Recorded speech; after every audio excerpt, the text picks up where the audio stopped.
લખતર ગામમાં સ્વચ્છતા અભિયાન અંતર્ગત કોઈ કામગીરી નહીં તેવો ઘાટ સર્જાયો છે। લખતર ગામ અંદર અને ગામ બહાર અનેક જગ્યાએ કચરાના ઢગલા જોવા મળ્યા। ભારતના પ્રધાનમંત્રી નરેન્દ્ર મોદી સ્વચ્છતાના આગ્રહી છે।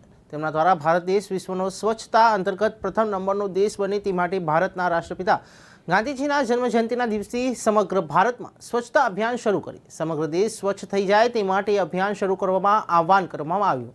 ત્યારે લખતર ગામમાં નરેન્દ્ર મોદી દ્વારા શરૂ કરવામાં આવેલ સ્વચ્છતા અભિયાનનું કોઈ નામો નિશાન નથી તેવું જોવા મળી રહ્યું છે। લખતર ગામના સ્થાનિક નેતાઓ દ્વારા ગાંધી જયંતિના દિવસે ફોટા પડાવી સ્વચ્છતા અભિયાન ચલાવ્યું હતું અને સંતોષ માની લીધો હતો। ત્યારે લખતર સિયાણી દરવાજા પાસે વણકરવાસની બારી પાસે બ્રહ્મપોળની બારી પાસે પાટડી દરવાજા પહાડ સ્મશાન જવાના રોડ ઉપર સહિત અનેક જગ્યાએ કચરાના ઢગલા જોવા મળ્યા।